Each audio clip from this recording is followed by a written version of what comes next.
All right, guys, we've been writing a persuasive paper together so I can show you how to build this paper. As you recall, we started with some brainstorming. The question, should girls be allowed in Boy Scouts? I said yes, girls should be allowed to join Cub Scouts. I gave you my reasons why when we did some organization at the beginning, made kind of a informal outline. Then we developed a position statement. We developed an introduction using kind of my fun facts. And then I color coded my pieces of support so that you can see where they wound up in the essay. So the last thing that we need to do to finish the draft before we get into the really good stuff, which is the revising and the editing, we need to go in and finish this paper. So here was my introduction. We wrote that in an earlier video. Here is my first paragraph where I talk about the boys and their sisters camping together. This green area relates back to this green piece of support here about the girls are already getting badges for different things. So I expand this out. I give a lot of detail about Pinewood Derby, try to maybe give you kind of the experience of Pinewood Derby, what it's about. I do a little bit of special effect here with this one sentence by itself, creating impact.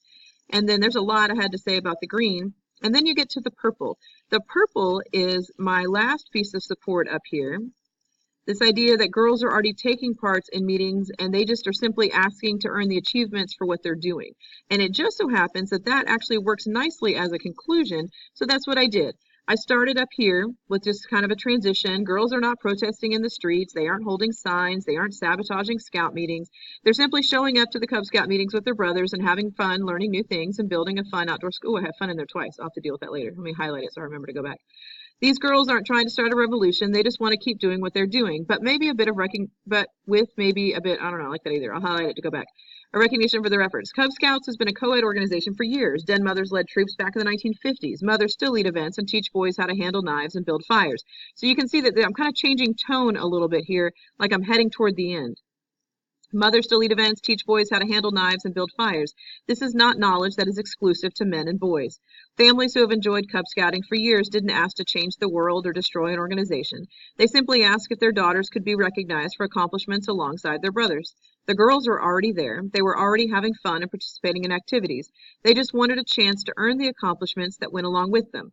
I did this here. This is what's called parallel structure, where I have the girls already there. They were already having fun. They just wanted, where I'm intentionally repeating myself each time, kind of building up to a main point. And my main point is here. They just wanted a chance to earn the accomplishments that went along with them. The girls and their families weren't alone in that thinking. The Boy Scouts of America Board of Directors agreed unanimously.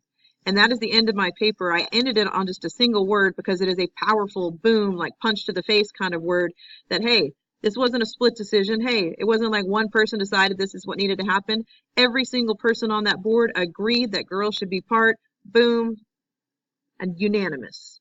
And that is how I chose to end the paper, with that little powerful punch. That works well in persuasive because you want to leave your reader with kind of a boom statement at the end, like, whoa, that's really something I should be thinking about. And so that is what I created here with mine. That would be something you might really want to think about with yours. Like, what kind of facts, what kind of ideas, what can I lead up to that leaves me with that one big, boom, powerful thought?